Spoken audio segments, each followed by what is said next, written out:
Why isn't the voice any good? Well, it's what's missing from the Uluru Statement and the 86 pages from the 12 dialogues, as well as what's in it. People like me, and people like you. Whether on purpose or due to lack of effort, there's no detail about how this thing will finally fix problems that concern us all, other than if white people give us ongoing reparations, we can fix it ourselves. Not wanting to vote for something that, behind the vague feel-good statements, allows for changes that lead to hundreds of treaties and a slew of reparations makes you a critical thinker, not a racist.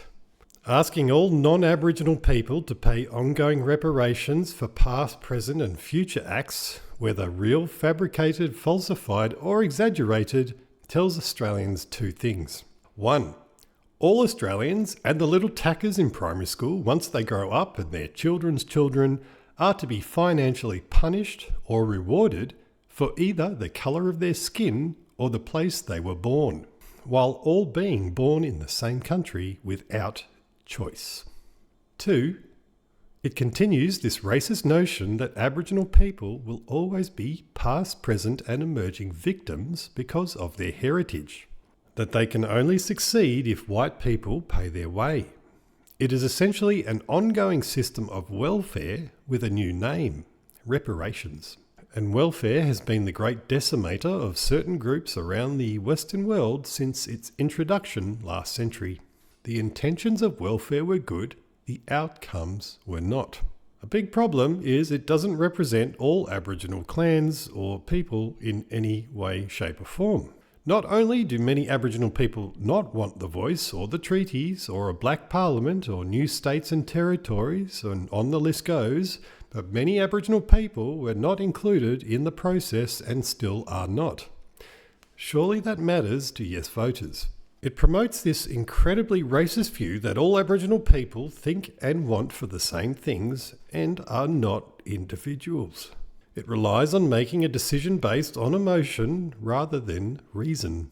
If you don't vote yes, then you don't care about Aboriginal people, especially little Aboriginal Johnny on the yes advert, and you are racist.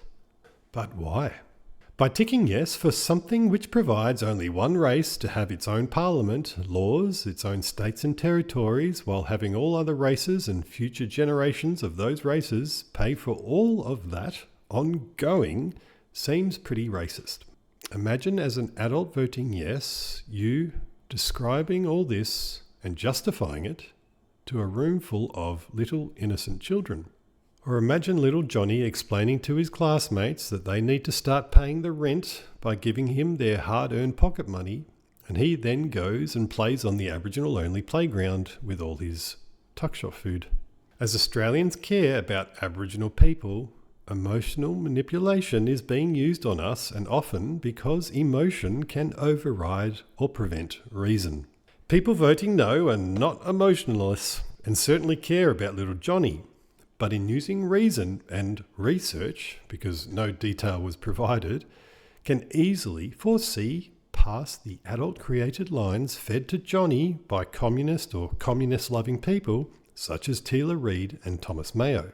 They are voting no because they are not racist and see the strong inevitable and negative consequences and racial divisions that will ensue. Importantly, and on purpose, the word or notion of forgiveness is completely missing from the 112 pages, all press conferences, all yes campaigns and all marches. It simply cannot be part of the agenda in any way, shape or form. When I noticed the Coniston massacre mentioned several times across the dialogues, it was used as a point of suffering, trauma and a reason for a slew of treaties and reparations. I thought, and only for a split moment, it was going to cover forgiveness. But why did I think that? Well, for those that don't know, I toured now Senator Jacinta Nampijinpa-Price across Australia back in 2018. As part of the talk, Senator Price, a Warlpiri woman, spoke about the Coniston massacre, which saw Warlpiri people killed as a result. A terrible series of events which shouldn't have played out the way they did. However, the grandchildren of the killers and the grandchildren of those who were killed came together many, many years later for a forgiveness ceremony. The historical events were forgiven, and it is perhaps one of the most special moments of Australian history that has never been given the time of day. Why? Because it's the opposite of what victim industry craves. Forgiveness and moving on destroys the victim industry completely. In fact, I will have a special lesson series made on this event for the True Arrow Academy so that young Australians may learn about this forgiveness ceremony for decades to come. And of course, go to truearrowevents.com to stay updated on the Academy. But my point here is twofold.